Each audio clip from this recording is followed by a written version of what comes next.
On m'a dit donc que c'était une année autour du polar, en fait le thème autour du polar, donc il fallait forcément, comme dans toute affiche de festival, que je mette des éléments en fait de la ville. Et après ça, moi je me suis dit qu'est-ce qui va vraiment représenter le polar en fait. Enfin, quelles sont les images un petit peu, c'est même pas subliminal, mais dans l'inconscient collectif des gens, tu sais, qui va vraiment s'assimiler au polar. Donc j'avais le polar des années 30, tu vois, qui m'est venu en tête assez rapidement, bien que je suis pas du tout connaisseur là-dedans, mais c'est ce qui me venait directement. Donc j'imagine que quand tu dis polar aux gens, ils pensent rapidement à ça aussi, je pense. Et du coup, je me suis dit, tiens, mettre du noir et blanc, ça peut être cool, avec du coup, reprendre un petit peu les codes des vieux polars, en fait, avec l'inspecteur, le chapeau.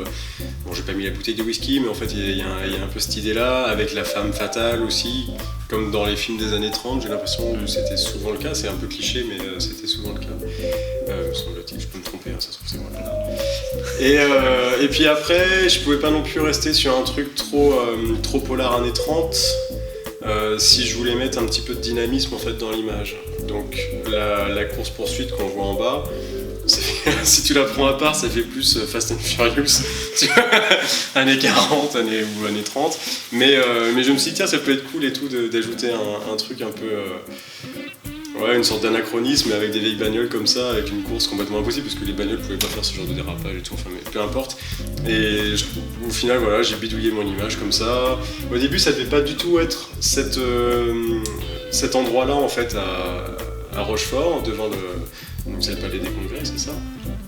Je devais faire ça dans des rues, enfin j'avais en tête autour de la place, là où il y a tous les bars, je sais pas comment ça s'appelle cette place. La place Colbert. Ouais, c'est ça, la place Colbert avec un carrefour là-bas. Et puis en dessinant, ça marchait pas, j'ai recommencé le dessin pas mal de fois au niveau de l'architecture et juste avoir des maisons comme ça marchait pas autour, ça cassait un petit peu l'effet de vitesse, ça cassait la perspective, c'était pas assez, en fait il y avait une voiture de flic au lieu de sortir du musée de la Marine sur l'affiche, elle sortait donc du coin d'une rue, et je sais pas, il y avait un truc qui marchait pas, donc au dernier moment j'ai changé mon truc en fait, et puis ça marchait beaucoup mieux comme ça, et puis voilà.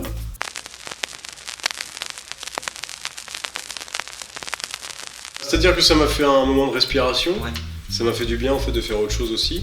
J'avais une autre affiche à faire, j'avais fait l'affiche des médiévales de Montreuil-Bellay, c'est un festival juste médiéval, rien à voir avec la bande dessinée ou la littérature ou quoi que ce soit, à Montreuil-Bellay, et du coup j'avais fait les deux affiches un petit peu dans la foulée, histoire de me prendre une bonne bouffée d'air frais et faire autre chose que de la bande dessinée sur 2 semaines, quoi. Et, parce que c'est, en fait tu construis pas du tout une illustration et encore plus une affiche comme une page de BD naturellement parce que ça raconte pas la même chose.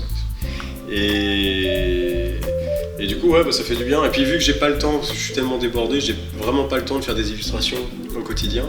Non, c'était cool de faire ça.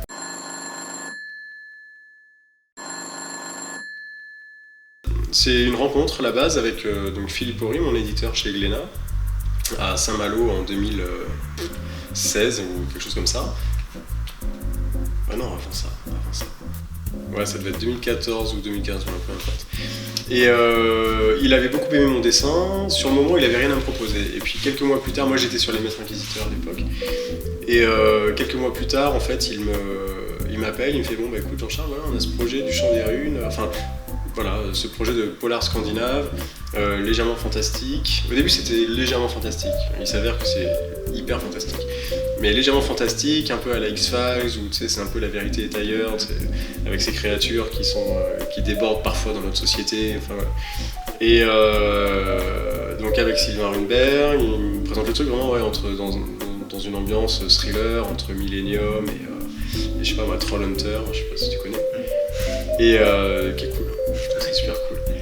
Et du coup, bah moi ça m'a tout de suite parlé parce que j'adore les pays scandinaves. J'avais fait un semestre en tant qu'Erasmus à Oslo. Trop cool quoi, j'adore le polar, j'adore les ambiances en fait polar, j'adore les pays scandinaves. Dans l'histoire, il pouvait y avoir quelques flashbacks avec les Vikings et tout ça, mais c'est un truc qui me parle. Je suis pas connaisseur pour un sou, mais ça me parle, j'aime ça. Le seul truc qui me freinait un petit peu là-dedans, c'était le côté contemporain. Dessiner des bagnoles, dessiner des vêtements contemporains. J'avais du mal en fait à projeter mon dessin, à m'imaginer dessiner ça, parce qu'il faut une rigueur en fait, il faut une justesse assez ouf.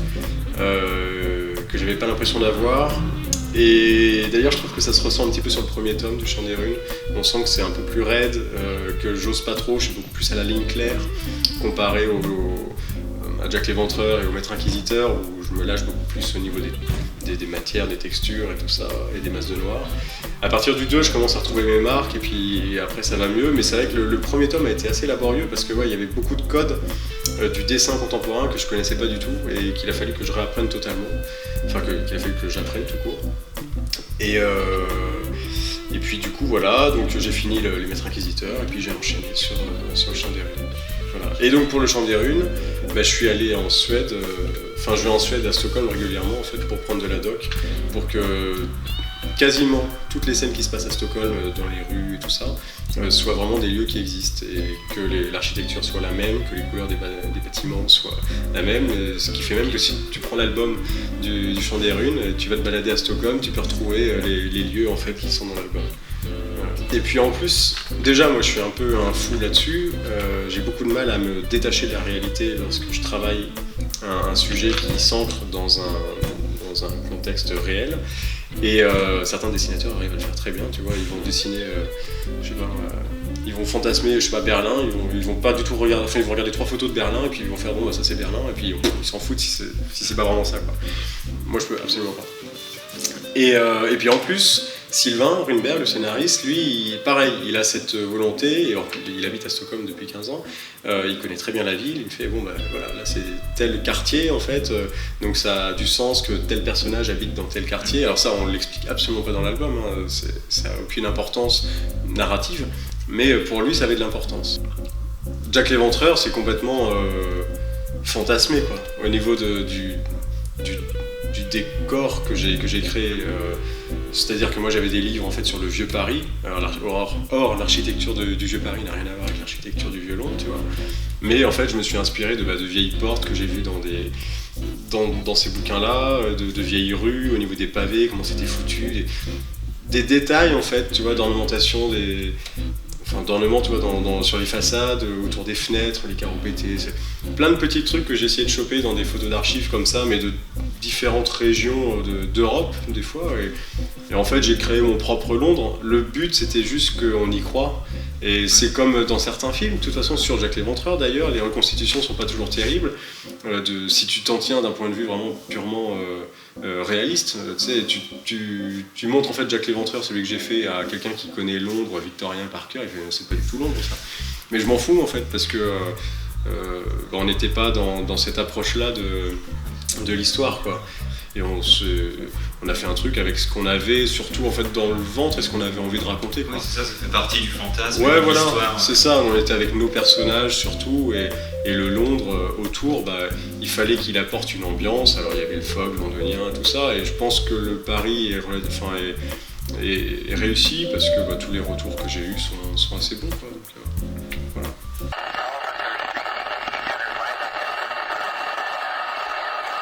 Je pense que c'est quand même assez tard, c'est-à-dire que j'ai une culture BD très mauvaise. Je lisais les quelques BD qu'il y avait à la maison que mon père lisait, mais il n'était pas un grand collectionneur non plus, tu vois, il achetait ses BD à Leclerc, enfin, c'était pas... On allait très peu dans les librairies spécialisées ou quoi que ce soit, donc en termes de connaissances BD, je m'y suis mis très tard, et puis aujourd'hui j'ai encore des lacunes énormes. Du coup, le véritable choc, je pense, que j'ai eu, c'était à la découverte du Troisième Testament d'Alex Alice d'Horisson. Et je devais avoir déjà, je sais pas, 14-15 ans, un truc comme ça. Je me suis dit, en fait on peut faire ça en BD.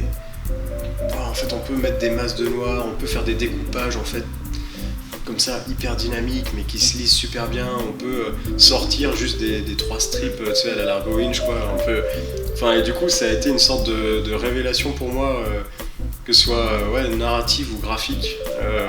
Et je pense que ça m'a bien orienté en fait dans ce que je fais aujourd'hui. La découverte du Troisième Testament, ça a été un peu une révélation.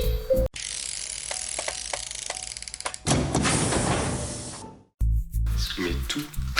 non mais je sais pas, moi l'ambiance est cool, le cadre est sympa, les visites sont cool, j'ai fait de l'acroma, j'ai sauté de 30 mètres, c'est pas mal.